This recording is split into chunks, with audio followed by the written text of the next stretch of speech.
Bonjour tout le monde. Alors aujourd'hui j'avais envie de vous faire une petite vidéo. On est le jeudi 23 avril. Alors on est bientôt déconfiné. Et puis juste ce qui m'est venu à l'esprit ce matin, c'est que souvent les gens me disent, mais voilà, quand ils viennent me voir en séance d'hypnose ou de coaching au cabinet, les gens me disent, mais Alexandra, comment ça se fait que je suis obligée de régulièrement venir vous voir? Parce qu'en fait, quand je viens vous voir, ça va vraiment mieux, ça dure dans le temps, mais à un moment donné, je ressens vraiment le besoin de revenir travailler avec vous, sur une ou deux séances, enfin peu importe. Et là, en même temps, je leur pose la question à ces personnes, je leur dis, mais ok, la vie c'est impermanent, on a en psychopathologie, on dit qu'on a en tant qu'être humain, on est des névrosés à tendance dépressive. Oui, bon, faut pas que ça fasse peur, hein, mais on a cette fluctuation au niveau émotionnel et encore plus les femmes, hein, avec les variations hormonales. Donc c'est tout à fait normal d'être un petit peu en dents de scie, hein, voilà, mais il ne faut pas qu'il y ait de trop haut et de trop bas d'un seul coup, en fait, évidemment. Et puis je demande à ces personnes qui viennent me voir, c'est est-ce que chaque jour vous méditez? Est-ce que chaque jour vous vous promenez en pleine nature? Oui, vous allez me dire, vous n'avez pas le temps, mais je pose des questions.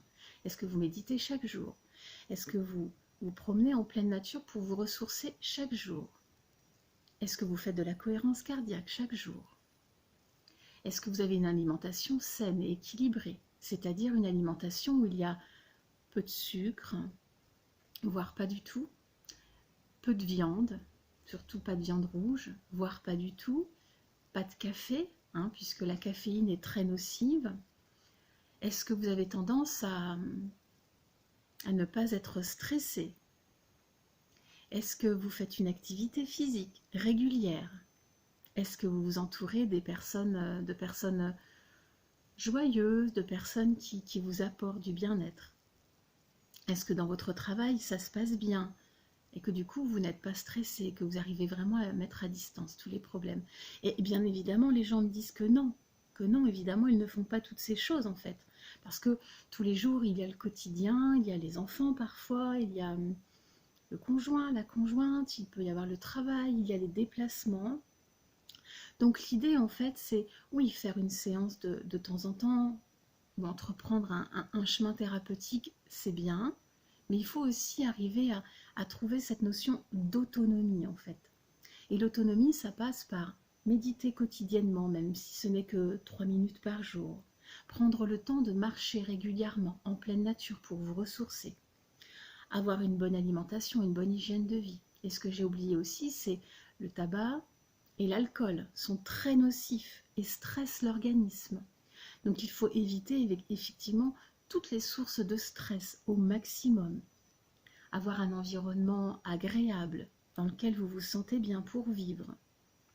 Aérer votre environnement le plus possible. Et en fait, faire la cohérence cardiaque et toutes les choses dont on a parlé tout à l'heure. Et en fait, ce sont toutes ces choses qui, dans le quotidien, vont vous permettre de maintenir au mieux un état émotionnel tranquille, serein, calme et apaisé. Voilà. Moi aussi, hein, j'ai besoin de temps en temps d'aller me faire aider par un confrère, pour toutes sortes de choses, puisque la vie c'est impermanent et on a besoin parfois d'avoir un petit coup de main extérieur, mais c'est aussi vraiment le besoin d'ancrer ces choses dans le quotidien pour se sentir mieux, pour se sentir bien, tous les jours de l'année. Ce serait merveilleux. Et puis pour ceux qui ont des enfants, vous savez que les enfants c'est vraiment des éponges émotionnelles, donc si vous allez bien, naturellement votre enfant va bien aussi en fait, ou en tout cas va mieux. Une petite anecdote pour terminer, je me souviens d'une dame un jour qui m'a appelée pour prendre rendez-vous pour son enfant en bas âge, une petite fille de 3 ans à peine, et quand elle m'a expliqué sa problématique, j'ai entendu que c'est ce qui émanait d'elle en fait, qui générait une problématique chez l'enfant. Et là je me suis permise de lui dire, écoutez madame, c'est vous que je vais recevoir en premier, et il se peut que je ne voie jamais votre enfant, mais il ira mieux. Effectivement, j'ai reçu cette dame, peut-être sur une ou deux séances, un grand maximum. Hein. Il me semble que c'était une séance d'ailleurs. Hein. Et je n'ai jamais vu l'enfant. puisque étonnamment, la maman s'est libérée de toutes les choses qui n'allaient pas, qu'elle retransmettait inconsciemment et dans sa vibration en fait à l'enfant. Et du coup, l'enfant s'est naturellement synchronisé à la vibration de la maman et s'est senti beaucoup mieux.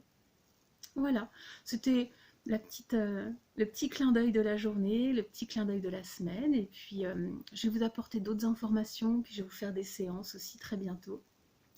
Je vous souhaite une très belle journée. Profitez de cette période pour vous poser les bonnes questions. Écrivez, méditez, lisez. Prenez le temps de vous promener. Vous avez le droit de sortir, n'oubliez pas. Et puis respirez, faites de la cohérence cardiaque. Écoutez des vidéos qui sont importantes et nourrissantes, mais pas des choses négatives. Faites des séances de relaxation, des séances d'hypnose. Il y en a sur mon site. Il y en a des tonnes sur YouTube. Et puis, vous allez aller vraiment, vraiment très bien. Et de mieux en mieux chaque jour, un peu plus encore.